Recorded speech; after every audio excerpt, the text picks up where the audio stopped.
Welcome to the AEN Stories channel. Turns out I was wrong. The worst thing isn't catching your wife in the act, it's realizing the structure's been off level 4 months, and you kept hanging pictures, like everything was square. My name's Noah Bennett, 42, owner of Bennett Cycles in Tacoma, Washington. It's a concrete box of a shop off south, 38 steel racks, solvent stink, and the whir of trued wheels singing under fluorescent lights. I build custom steel frames, fillet brazed joints, hand-cut lug spikes that sparkle in July sun and refuse to die on February slush. It's not glamorous. I go home with chain grease embedded in the fingerprints God gave me. But after 10 years in the Coast Guard chasing bad weather and worse decisions at sea, honest work felt like a luxury. Harper, my wife, had different ideas about luxury. Senior urban planner at Ridge & Nash, the firm that sketched Tacoma's new waterfront into a playground for people who never priced out a gallon of touch-up paint. She made river walks and pocket parks happen by the time a council member finished a re-election speech. She could stand under a projector, sweep a laser pointer like a conductor's baton, and make a warehouse district believe in dog fountains and light trail art. 15 years married, and I thought we were solid. Different rhythms, same song. We had the usual friction. She worked late, I opened early. She wanted to move north to Proctor so she could feel safer walking at night. I liked our beat-up Craftsman off South Yakima, the one with cedar shingles that curl like fingernails and a porch that groans hello when you step on it. She lobbied for me to scale up, hire more staff, start an e-commerce line, swap my oil-stained tees for crisp Oxfords when we had donors over. I lobbied for her to remember who taught her to rebuild a kitchen faucet with a YouTube video and stubbornness. But I never thought she'd cheat. That felt like a problem other people grew in their gardens. The discovery came on a Tuesday night in March, a rain that wouldn't commit streaming down the kitchen window at second thoughts. I stayed late replacing a cracked steerer on a courier's bike. Kid couldn't afford a new fork, and I couldn't afford to read about his funeral. By the time I got home, it was nearly 11. The house yawned dark except for the pallid rectangle of Harper's laptop in the kitchen. She jumped when I came in, snapping the lid shut, so fast the magnet thunk sounded like guilt made solid. "You scared me," she said, pressing a hand to the hollow at her throat. "I thought you'd, be later." "Finished early," I said, grabbing a Rainier from the fridge, trying not to notice the way her eyes kept drifting toward the laptop like a dog to a steak. "What are you working on?" "RFP for the Portside Promenade," she said quickly. "Stakeholder memo. Nothing exciting. We've been married long enough for me to know her eyebrows only do that arch when she's telling a half-truth." This wasn't schedule fatigue. It was something systolic and sharp. Guilt has a sound if you've got the ears for it. "In gonna shower," I said. "Long day tomorrow," she murmured, relief leaking around the edges of her voice. "It'll probably be out when you..." I padded upstairs, counted to 30, then eased to the top step and listened. The soft click of the laptop, the rapid stutter of keys, a phone vibration, a low laugh, the kind she used to let loose when I showed up at her grad studio with Thai takeout and a stupid grin. The sound hit me like a throw to the ribs. Not fatal. Attention-getting. Next morning, Harper left before the sun got dressed. She'd been doing that beating traffic that doesn't exist at 5:45 a.m., wearing lipstick a shade too brave for a meeting with permitting. I poured burnt coffee and stared at the kitchen island like it might confess. I did what men do when the floor dips under their feet. I called someone who knew where the studs run.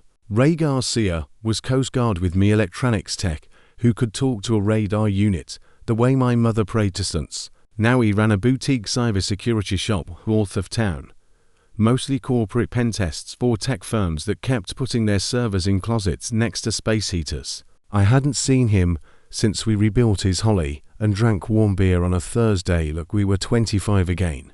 "Benny," he said when he picked up, using the nickname no one gets to use except the people who saw me throw up off the stern in a storm. "You only call me when a toaster needs jailbreaking. I need a favor." "What kind?" "The kind you erase from your hard drive after you say yes." Ray whistled low. "You sure you want the truth?" I want whatever's actually happening. Swing by after 6, he said. Bring coffee. The good kind. His office was wedged between a laundromat and a payday loan place. Outside, a neon sign flickered computer repair inside. Ray had 3 monitors to serve as humming like summer cicadas, and a potted plant that had died and come back out of spite. I told him enough. Not everything. He didn't ask for more than I offered. That's what service does to a man, the understanding that people carry their own swamps. You'll need 5 minutes alone with her laptop, he said finally, pulling a device that looked like a USB stick mated with a Swiss Army knife. Thistle imaged the drive. Read only. Not changing anything, just copying. Lights go red, amber, green. When it turns green, pull it. Bring it back. I'll see what sings. Legal. It's your house, your network, he said, then tipped his chin. But that's not the question you're asking. I didn't ask the other one. He knew. Getting to the laptop was insultingly easy. Harper plugged it in on the kitchen counter while she showered. I slid the device into a port like it dozed off trying to charge it. Red to amber to green in under 3 minutes. I slipped it into the pocket where I keep just in case money and a half-busted tape measure. 24 hours later, I was in Ray's cave, palms slick, breath shallow. Head decomposed my life onto a screen. Was a parts diagram for a heart. You want me to walk you through? He asked. I need to see it myself. He nodded, set a mug by my elbow, boilerplate strong, and stepped out. The door clicked soft. It felt like church if church used LEDs. Her cloud had sensed everything. Email threads, calendar invites, private messages, shared docs, auto-backed photos, contact names with emojis, fingers on glass leaf trails, and my wife had dragged 10 glossy fingers across an entire season. His name, more often than not, was Adrian Pike, CEO of Pike Shoreline Partners, developer with the patience of a cat and the money of a small kingdom. Gentrification had a face, and it wore bespoke suits, a 5 o'clock shadow manicured by angels, and a watch that could cover a mortgage payment. The emails started 3 months back to pros talking breezily about civic partnerships, waterfront setbacks, tax increment financing, climate resiliency, the poetry of spreadsheets. Then the tone bent. Coffee dates appended to calendar invites, like innocuous post-its. Squeezing you in before council. Quick debrief. Walk the pier. Emojis bloomed the kind adults pretend, a shorthand for efficiency, that actually mean remember the spark. The photos landed like a wrench. Not obscene. Worse. Harper's mouth slanting into a smile I hadn't earned in years. Her face lit by some interior match I used to know how to strike. Not posed. Candid. He took them in elevators and reflections and windows. She let him. Plan documents cross-referenced with personal calendars. To hotel confirmations under business aliases. The kind you use when you live professionally online and want to disappear without a shadow. I didn't throw the keyboard. Didn't punch a hole in Ray's drywall. I just sat there and let the math do itself. 15 years married to people, one who knew where the floor joists ran, one who decided to move a wall without permits. Ray came back when the clock said he could. He said nothing. He just set another mug down and held his breath like I might explode. How long? I said. Longest thread 6 months. You were gone for a distributor show in Portland the week before it starts. That's their spark. Convenient. Adrian's careful, Ray said. Work email for work, personal for personal. But he's not careful enough. He married, yep, Mara Pike, founder of a literacy non-profit, fundraisers with lanterns and string quartets. They have a son at Stadium High. It's strange what grieves you most. Not the sex you imagine but can't verify. Not the logistics, the lies. It's the clarity that your wife has a second language and you haven't heard her speak it in months. What now? Ray asked softly. Now I file this under fax, I said. And I plan. He winced. Half smile. Half warning. No felonies. Just architecture, I said. Of a different kind. That night I spread butcher paper across the dining table and drew boxes like a coach sketching plays. Targets. Timelines. Vectors. I wasn't going to be the guy sobbing in an open parking lot. I wasn't going to swing at a developer's jaw and break my hand on his bone. I was going to make a neat pile of truth and light a match where the wind blew toward them. Harper came home late. She kissed my cheek like you kiss a co-worker you promised to grab drinks with sometime. She smelled like white wine with a slice of lime and a cologne I didn't own. I watched her move through our house, comfortable as a cat, humming something I'd never heard her hum. Some people think betrayal is their loud shattering. Sometimes it's the gentle sound of a woman rinsing her glass and dropping it in a rack to dry. When the shower turned on, I opened her tote bag. In the interior zip pouch her sister gave her for keeping tiny chaos, a velvet box the color of someone else's sky. Inside, a cuff bracelet thin gold, 5 small diamonds flush set like quiet secrets. The kind of thing you don't buy your own wife if you sell bike frames for $2,800 and still feel guilty about the price. I took photos, angles, serial number, receipt tucked beneath like a press leaf, Pike shoreline letterhead. Then I put it all back exactly as Shed stored it, like I had done with her ceramic measuring spoons when we were 27 and trying to afford one wedding and 2 dreams. For a week, I let my life run onto tracks. On the surface, I tightened spokes and wiped grime from chains, answered customers who wanted a fixie to match their shoes. Underneath, I collected. I watched Adrian's routines the way I watch a derailleur. What gear he prefers, where the cable snags, when he forgets to lube the thing that saves him. He parked the same silver Audi every morning in the same spot at Pike Shoreline's garage, as if to tell the world, I belong here. He ran Point Defiance at 6 a.m. with a trainer named Deacon who wore compression sleeves like religious garments. He took lunch at the Salted Lantern on Thursday's private booth. Halibut, Sauvignon Blanc, and signed the check with a flourish like an autograph. You can do a lot with nothing illegal if you're patient and petty and know how to solder. I wasn't going to slash tires or sugar a tank. I was going to reprogram a man's sense of control. Ray lent me a Bluetooth dongle and the smile you wear when you shouldn't lend a man at all. Modern cars are rolling computers with leather seats. If you can talk to their network, they'll talk back. At 6:10 a.m. on a drizzly Monday, I approached Adrian's Audi as Deacon sprinted extra laps. I squatted by the rear wheel like I was tying my boot, jacked in, and sent a few careful parameters. I didn't break a thing. I simply made it ridiculous. Every time Adrian started the Audi, the horn chirped shave and the haircut twice. His seat's memory toggled randomly 2 inches forward, 3 degrees tilt back like an anxious chiropractor. The radio preset to AM 1240 talk radio at a volume normally reserved for Seahawks games. The navigation voice switched to an overly earnest pirate. Take the next starboard onto Dock Street. A competent tech could reset it in an hour, but first he had to decide whether to admit a car had made a fool of him. I watched from a coffee shop window as he slid behind the wheel. The horn performed. The seat lurched. He flinched like someone had snuck up on his spine. A host of waterfront professionals turned to witness a man used to orchestrating narratives losing his score. He slammed the door with dignified fury and tried again. Captain Pirate boomed instructions. An intern giggled and clapped a hand to her mouth as if she'd done it. My phone buzzed. A text from Harper.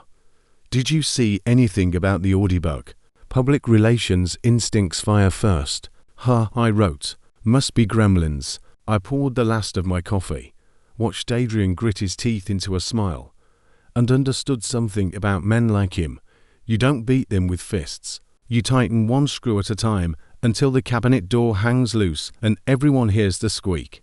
Harper's tells multiplied like ants when you spill sugar. She started leaving earlier, coming home later with explanations engineered to sound heavy, but vague. We're under review. Council wants revisions. The Harbour Group added deliverables. Her tote bag found new hiding places, as if our bedroom was hostile territory. She laughed less in rooms I occupied and more alone with a screen. I ran my plan like a shop schedule. Monday was Audi Day.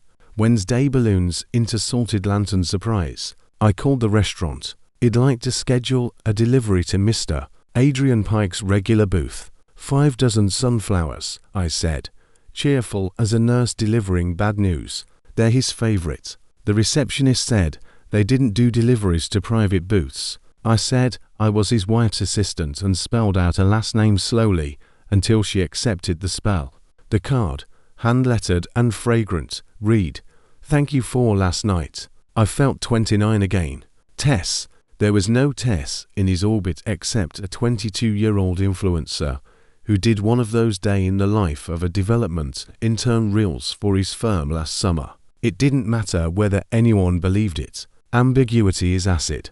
It softens metal. I sat at the bar nursing a club soda, polishing a rationale in my head. Noah, this isn't for revenge, this is demolition of a condemned wall. At 12:41 the flowers marched into his booth like a parade. Adrian froze. The investor across from him smiled with the polite interest of a man watching a magician swallow a sword. The server asked him to sign. He did, jaw tight. When he tried to shepherd the arrangement out of sight, 2 petals fell onto the linen, more decapitations. By evening, half the waterfront gossip accounts hummed. Who is Tess? People love believing rich men receive constants of affection. They love more the idea that the constants multiply. Meanwhile, I turned the screws nearby. I moved Harper's favorite mug to the top cabinet next to dry beans. I slipped her keys into the inner pocket of her raincoat. I nudged her mouse sensitivity to notches higher. At first she muttered. Then her eyes flared. It's a small thing to make a woman question whether she is losing or the world is shifting. But small things accumulate. They forced her posture to curl around her phone if it were the only anchor that didn't slide. At Ridge and Nash, I nudged dominoes differently. From Ray's pull, I knew Harper worried the Mariners' key project was over-designed, too much cantilevered ambition over soft mud. Not wrong, not fatal. And if you anonymize a technical concern with a Dropbox of supporting images and send it to 3 city council aides and 1 self-styled watchdog blogger, what you're doing isn't sabotage, it's adding sunlight. Council asked questions on camera. Her boss, Gibson Ash, the kind of man who tans in February and calls empathy optics, asked Harper to tighten up her tolerances. He CC'd junior staff on emails he previously addressed to her alone. I watched her bring work home in stacks, check figures twice, then transpose a digit because her hands trembled. By the 3rd week, I decided to name their fear. With Ray's help, I set up an email. Proof will come at Rise Up. No signature, no threats, just a single sentence to both of them. I know. Stop now. Within 24 hours, Adrian hired a private investigator. Within 48, Harper changed her route home and checked the rear view every 2 minutes. To people who love mirrors, suddenly hated reflections. Paranoia draws lovers closer. They moved hotels, switched to encrypted apps, started using airdrop names like Meeting. They thought making themselves clever turned them invisible. It made them neon. But every affair has an enabler. In this case, it was Jules Vance Jr., planner at Ridge and Ash, Harper's friend, purveyor of wine nights and aphorisms that sound brave on Instagram. Jules was 30 and sharp, blonde hair in a choppy bob, a watch that costs my rent, and an apartment with exposed brick that says, "I live inside a photo shoot." She also had ambition like a concealed weapon. From the cloned archive, I learned Jules did more than cheer. She introduced Harper to Adrian at a fundraising gala under the Chihuly glass, encouraged the first we should compare notes, concocted alibis with calendar entries like yoga 7 p.m. Even though she hates sweating, when Harper wobbled, Jules sent paragraphs about claiming desire and avoiding the trap of small lives. It's easier to feel progressive when someone else pays the bill. I don't punch 20-something women, so I did what you can do without using fists. I looked under the rug. Jules wasn't just mentoring the urban core, she was sleeping with Gibson Ash, her married boss whose wedding ring always stayed on, because he markets himself as a family man. It explained her sudden raise, her credit card statements, the weekend site visits to Vancouver that didn't involve sites. It gave me leverage I didn't want, but took anyway. I started soft. A paper envelope on her windshield. Does Mrs. Ash know about the Fairmont? A printed photo of Jules and Gibson entering the Hyatt at 1:08 p.m. timestamp. and all mailed to her apartment. A draft of a sexual harassment complaint, blank name field, slid under her office door like a draft. The line between panic and anger is thin. She straddled it like a gymnast. Her first mistake was texting Harper frantically. Someone knows about G plus me. Could it be connected? The walls of a conspiracy are thin, fear is the wind. Her second was probing me. She asked mutual acquaintances about my service, my finances, my temper. It made her look like the kind of person who expects aggression and often finds it. Her third mistake was walking into my shop at 8:45 p.m. on a Friday wearing a black dress that made the locals walking past the window pause. She leaned against my service desk like the bar was an accomplice. "Mr. Bennett," she said, voice honey and knives. "Mind if I talk to you a second?" "Shop's closed," I said, setting down a greasy rag, rolling my shoulders once. "It'll just take a minute. It's about Harper." I nodded, kept my hands visible. "Old habits. She's not herself," Jules said, drifting closer, perfume trying to neuter the smell of citrus, degreaser and grind. "I'm worried she's unhappy at home." "Your professional opinion." "My friend's opinion," she said, eyes doing the calculus, how far will he bend? "She deserves someone who appreciates who she's become." "And you know a guy?" She stepped into my space. "Maybe she deserves a taste of how it feels." The plan was obvious. Catch me in a compromising position. Hand Harper a moral loophole the size of an on-ramp. If I cheated, the story becomes symmetrical. Everyone knows symmetry is easier to forgive. "Jules," I said levelly, "take your opinions back to whatever mirror taught you how to practice them." Her smile hardened. She left a card on the counter. "Call me when you're tired of losing." She hadn't counted on the camera Ray installed after a break-in last fall, or on the audio that picked up every syllable. I filed it next to other weapons I didn't intend to use unless the wind changed. All the while, I trained. Not because I planned violence, because rage needs a sink. On Tuesdays and Thursdays, I went to South Sound Boxing, where Coach Lang, retired light heavyweight with a voice like gravel and a prosthetic left knee. He named Carl let me pound a heavy bag while he talked tactics like Bible verses. "No police," he said, wiping sweat from his neck. "No felonies. Leave their bones alone. Make them feel naked in rooms they used to command." "How?" "Humiliation," he said. "Reputation's a rich man's trapeze. Cut one cord and he kicks air. You don't plan a confrontation. You allow it." It found me Saturday morning at the Blue Gull, a breakfast dive with a tile floor that's seen 3 generations of coffee and the kind of hash browns that make you believe in redemption. I was nursing a mug with Coach Lang when Adrian breezed in, sweater draped, flanked by Tom Rourke, his lawyer, and Ethan Lynn, his partner. The 3 of them took the back booth, the kind reserved for power and secrets. We didn't try to listen. We just ate.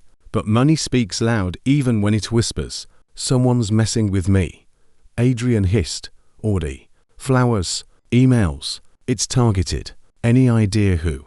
Tom asked, though law school teaches you not to ask questions you don't want answered. Adrian's eyes flicked from his menu. "They found me like sonar." Recognition slid into place like a magazine. He stood, walked over, sat at our table uninvited, because men like him think tables belong to them. "Noah Bennett," he said, extending a manicured hand. "I don't believe we've met." "We've met," I said, not taking it. "Just not like this." His smile was curated. "I'm going to assume you're the source of my recent inconveniences. I fix bikes. You break things, too," he said, dropping the smile. "Starting with decorum." Coach Lang shifted his chair a half-inch, a move you've seen before fights that ends sooner than men expect. I touched his elbow. "Not yet. You want to accuse me of crimes," I said. "Use the right nouns." Tom Rourke leaned forward. "Mr. Bennett, my client has experienced targeted harassment. What's been damaged?" I asked, palms up. "Any property broken? Any threats? Or are you mad your radio told you to walk the plank?" Adrian's jaw flexed, a vein pulsed near his temple. "You poked the wrong bear. Grease monkey." The diner quieted. A fork clinked on ceramic in the corner. The waitress froze mid-pour. "You sound scared," I said softly. Don't be. I believe in documentation. This is about your wife, he spat, losing the suit he wore in public. She deserves better than a man who hides in a garage. She deserves a man who doesn't rehearse speeches in reflective surfaces, I said. Yet here we are. You think making jokes keeps her. She called me when your temper scared her. Coach's chair bumped loud. The diner held its breath. Tell me, I said, voice level. How long have you been worried about her welfare? 3 months. 6. Prefer the parts where you schedule hotel rooms after stakeholder meetings, or the part where my wife laughs at texts while flossing her teeth in our bathroom? He paled, then flushed, then pulled the lawyer's arm off and said the sentence that gave me everything. She's been unhappy 4 years. There it was, not a confession, a worldview. It landed in the diner like a drop pan. I stood. I did not reach for his collar. I didn't flex. I lifted my mug, took a calm swallow of bad coffee, and set it down on a receipt damp with a ring. If my wife leaves, I said loud enough for the Blue Gulls regulars to carry it to the harbour. That's her choice. But if she leaves for you, that's a second bad choice in the same week. The entire diner tracked that sentence like a ball in a stadium. Adrian blinked twice. Control slipped like a tie out of a knot. I tipped the waitress more than my tab and walked out into a march that couldn't decide whether to be a lion or a lamb. Coach Lang exhaled, halfway down the block. You just declared a war everyone can see. It started months ago, I said. I'm just announcing troop movements. Word ran through Tacoma faster than a storm cell. Someone filmed the tail end of the exchange and posted it to Tacoma, a local Instagram maestro of pothole photos and municipal drama. The clip got sliced, diced, memmed. I became Grease Monkey Noah, the guy who told Pike off, garage gladiator. Half the comments called me a hero. The other half called me an unhinged blue-collar toddler, punching up because his wife got bored. Monday morning my phone pounded. Old friends, former customers, the guy who runs the guitar shop next door. Their voices fell into 2 camps, proud and worried. Both camps demanded narrative. Is it true? They asked, is she really? I didn't feed them. I let silence be its own answer, because people pour their own stories into empty glasses. But silence has an enemy. It's called spin. By Tuesday afternoon, Harper had done what smart people do when they get caught unprepared. She built a counter-story. She called our daughter, June, a freshman at U who believes in systems and revolution, and also believes in paying her own rent. Dad, June said, voice tight with embarrassment. What is this? There's a video. People are DMing me saying you're yelling at some developer in a diner. Mom says you're spiraling. Ask her why, I said. I did. She said you've been paranoid and controlling 4 months. She said you went through her things. She say why I might. I asked calmly, because you can't let your child smell blood. She say anything about Adrian Pike. Silence on the line is a form of truth. She said Hay's a professional contact. June whispered like the word professional should slide the rest of us off the map. I love you, I said. I won't hand you a war and ask you to pick a front. I will ask you to wait for evidence. I don't want a public family, she said, and I pictured her room with the spider plants and the laundry basket overflowing. I want to be boring and safe. Me too, kid. After we hung up, I sat at my dining table again with the butcher paper and understood the new geometry. Gossip had replaced gravity. Adrian's team would play it like a PR campaign. High-road statements about false narratives, carefully leaked insinuations about my temper, selfies from charity runs with captions about community. Harper would position herself as a wife dealing with a husband's decline. Jules would like 3 tweets and watch the retweets do what knives do. You can't counter a story with logic. You counter it with a better story and receipts. I called Ray. Go, he said when I said nuclear. He didn't ask me to reconsider again. He just started assembling a runway and told me how many hours of fuel he needed. Ray's site launched before dawn on Friday. Harbors.org clean fonts, a grey header, clickable timeline. Hay's a showman when he wants to be. He waited until the East Coast woke and the West Coast rolled over to hit snooze.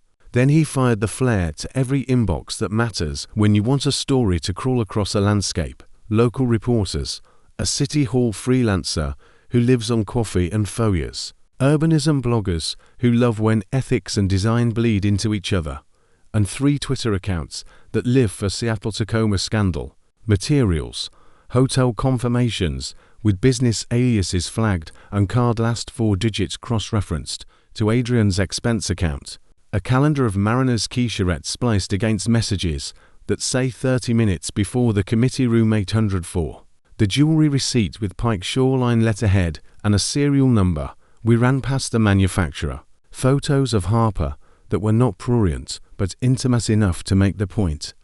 She was with him in spaces that are not ours. Logs of Adrian's orgy pings near to boutique hotels on a Tuesday at 10:38 p.m. when his calendar said board dinner. A PDF of the fundraiser guest list with jeweler's name circled and a map of the ballroom with a note introduce you to. We didn't break laws. We curated what their carelessness left on the curb. By 9 a.m., Tacoma Tribune carried it under a headline that tried to be measured and missed. Prominent developer, city planner in personal controversy. The blogs sharpened it. Pikegate took a lap around the sound. People who never thought about zoning read about glassy towers and midlife narratives in one scroll. By lunchtime, Mara Pike had filed. A friend of a friend texted me the case number and a photo of Mara stepping into a black SUV with eyes like steel and posture like a verdict. By afternoon, Pike Shoreline issued a statement. We do not comment on personal matters that do not affect our work. The next sentence contradicted the first by saying Mr. Pike has taken a leave to be with his family. The stock of a private company doesn't plummet because of a scandal. Faith does. Piper Jaffray types don't like splash. Harper hired a crisis firm. They photographed her in a soft cardigan at a kitchen island hour kitchen and released a video in which she teared up at minute 0:47 and said the words emotional abuse and monitoring carefully. If the site hadn't existed, it might have played, but Ray structured the timeline to show she had her hand in another man's before my face turned toward a laptop. Public opinion doesn't love men who cry, but it doesn't love being gaslit either. Jules did what Jules does. She posted a black square with women deserve joy in white font and turned off comments. I waited for the parts where you feel victorious. It didn't arrive. What arrived was quiet. It seeped into the shop between customers who wanted to tell me I was brave and customers who wanted to ask whether I took Apple Pay now. Evening brought the call I both dreaded and hoped for. Dad, June said, voice shaken. I watched the site. She sounded older than 19. I'm sorry she lied to me. You don't have to pick a parent. I'm not picking, she said. I'm acknowledging.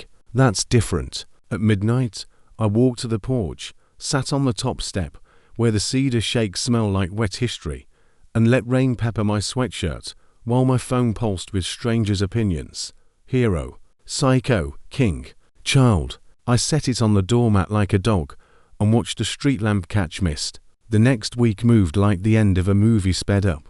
Pike Shoreline's partners shoved Adrian toward a quiet door. You can't lead capital if your name trends next to a hashtag your mother can read. Contracts in 2 mid-sized cities evaporated with language about conduct. Harper's firm couldn't fire her for sleeping with a client they also courted, but they could move her to a smaller office and less visible projects with phrases like realignment. Council members who once called her Harper in texts switched to Ms. Bennett when they needed to cover themselves. The city buzzed. People brought me beers I didn't drink. People I knew from Little League avoided my eye at Safeway because they'd told their spouses I was psycho on Facebook and now felt the warmth of truth press their cheeks. Gibson Ash transferred Jules to an office in Spokane to lead outreach, which is the corporate way of saying, we love you in a town where no one knows you, Mrs. Ash sent me a very polite email thanking me for exposing unprofessional dynamics. I did not reply. I am tired of thanking men who behave when they get caught. Lawyer sniffed around looking for money. Adrian threatened a suit for invasion of privacy, then withdrew it when people reminded him about discovery and how embarrassing a transcript is when read aloud on the 6 o'clock news. Harper and I spoke in safeties. Counseling. She offered once, like setting a plate in front of a starving man and insisting it's a meal. Counseling is a tool for people who want to put a house back on its foundation, I said. This one's Ash. We divorced in a courtroom painted the color of Band-Aids. No children at the table. No shouting. She kept her retirement, I kept the house and the shop. We split June's tuition, and the dog, though the dog chose me, which felt like a small mercy I didn't deserve. Revenge films forget this part. The credits roll with the bad guy exploded, and the hero bruised but smirking. The real movie keeps going after the boom, with the sound of a refrigerator humming, a calendar that still needs dental appointments, a grief that wakes you at 3:11 a.m. and asks what you could have done differently, even though you know the answer is nothing. The shop grew busier.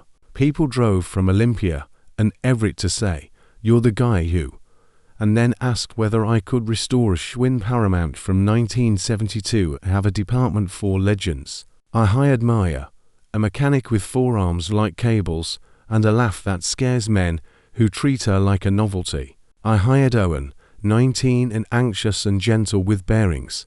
We started a waitlist. It felt good to put things back together. Ray came by on Fridays, and we didn't talk about the site anymore. We talked about electric shifting and how everything's a battery now. Coach Lang made me work the double-end bag until my shoulders begged. Then he showed me how to hold mitts for the younger boxers who watch YouTube defense clips and learn to move their heads before they learn to move their feet. I slept more. I ate less garbage. I stopped imagining how to break a developer without lifting a knuckle. It's a relief when the movie ends in your body. The mind takes longer. One afternoon, 2 months into the quiet, a woman walked into the shop who made my chest do something I think is called careful. She wore jeans and a navy sweater, grey hair in a braid, her face the kind of pretty you earn by not lying. "Mr. Bennett?" she asked. I recognized her from a background photo in a gala story. Mara Pike is smaller than I expected and more dangerous in the way a needle is more dangerous than a knife in the hands of the right nurse. "I wanted to thank you," she said, voice even, "not for humiliating my ex-husband, for refusing to carry a lie someone else handed you." "I'm sorry," I said reflexively, because I was raised to apologize when women who have been wronged walk into rooms I occupy. "Don't be sorry," she said. "He ruined our marriage. You made it public. There's a difference." She handed me an envelope. "Foreclosure," she said. After she left, I opened it. A letter from Adrian written in the particular key of post for men. Self-pity turned into prose. "I truly loved her," he wrote, as if an adverb makes it pure. "We could have built something beautiful if you hadn't interfered." He framed me as the nail gun that ruined his fence and himself as a man who had the right to build his neighbor's shed. At the bottom, he wrote the only sentence that rang honest. "I thought I could have it all my name. My business, my marriage, and your wife." I never imagined a bike mechanic would be the variable I couldn't account for. Men like him never imagine the men like me are variables. We're constants. We hold the doors. We fix your kids flat on a Saturday and don't charge for the tube. We keep our heads down. We love. We forgive. Until we don't. By August, Harper resigned from Ridge and Ash under a sentence that read to pursue opportunities and took a position in Bellingham that paid less and asked more. We texted about June and her new apartment and who would pay for the extra deposit. We didn't text about love or memory or the coffee mocha pot we bought in Ballard when we still believed caffeine would fix distance. When June graduated 3 years later, we stood on opposite sides of a bleacher and clapped for the same girl. We smiled for the photo and both looked a degree to the side. Friends filtered. People I thought were mine peeled away when the tide went out and left me with their sand impressions. People I didn't clock as sturdy turned out to be pillars. Deb from the bookstore, who left paperbacks on my porch, Mrs. Huerta from 2 doors down, who brought tamales like medicine mark. The math teacher who told me a joke about proofs at 10 p.m. when I wanted to break a picture frame. One night, Jules sent a text with a single sentence, "You win." I didn't write back. There is a grace in not answering when you don't owe anyone your breath. Winter came and didn't ask my permission. I learned to cook for one, learned to not buy cilantro because it rots, learned to sleep with the bedroom door open again. I drove to the water at Ruston Way and watched fairies move dots of light across a dark field and thought about how many people in those rooms were telling the truth tonight. 2 years later, it rained on a Wednesday that couldn't remember how to stop, and a rental car pulled into my shop lot at 9:40 p.m. Light sweeping the roll-up door like I was a deer. The driver door opened and Harper stepped out. She looked thinner, older. Beautiful the way a house is beautiful after it's been through 3 storms, and you can still feel how the framing holds. "Can we talk?" she asked, like a person who has rehearsed outcomes and prepared for both. Inside, the shop was warm with the ghost heat of bodies who left minutes ago. I poured coffee, because it's what you do when closure needs a table. "You look good," she said, like a truce. "I'm alive," I said. She nodded, wrapped hands around a mug she bought at a street fair the year we couldn't afford vacations. "I'm here for June's promotion party. I thought maybe I wants to clear." I asked gently. "We built a house. You moved out. One rebuilt a different one." She swallowed, eyes wet, and not with the easy tears of people who cry to win rooms. "Do you regret how it went? Do you regret the affair?" I asked, because if we were going to cut, we'd cut straight. "Yes," she said, "not because of exposure. Because of cost. I was bored, Noah. That's as ugly as it sounds. I wanted my life to vibrate, and then I lit dynamite under my own floor. I know I wasn't a party," I said. "I know I told the same stories. I know I went to bed early and kissed your forehead like a grandfather sometimes. I also know I didn't deserve deceit." "You didn't," she said. "You deserved a woman who told you she needed more. I gave you theater. I'm sorry." She reached into her coat pocket and set a small velvet box on the desk. The bracelet dulled a little with time. "I don't want this anymore." "I don't either," I said, and slid it back. "Sell it. Give it to your non-profit. Throw it in the sound. I don't hold your objects." We sat in the hum of shop lights and 15,000 small regrets, and then we stood and hugged like people who used to sleep back to back. "For what it's worth," she whispered, "you're better now. Harder and steadier. I could have loved this version. I'm sorry I sharpened you like a knife to cut me." After she left, I locked the door and turned off one light at a time and thought about how we tell stories about ourselves. Hero, victim, villain. Most of us are all 3 depending on the hallway. The next day, June came by for lunch, holding a plastic container of her latest attempt at meal prep and her mother's eyes. "You okay?" she asked between bites. "I am," I said, surprised to feel truth in the sentence. "You?" "I am," she said, then grinned. "Promotion means I can pay for my own tires."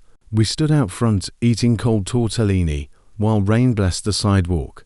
A man stopped to ask about a dented helmet and left with a lecture neither of us apologized for. I don't date much. People try to set me up with women who like men who fix things with their hands. I like quiet. I like making a headset perfectly press fit and feeling that little thunk when something goes where it belongs. I like coaching kids to tuck their chin and live on their jab. I like that the dog snores when she dreams.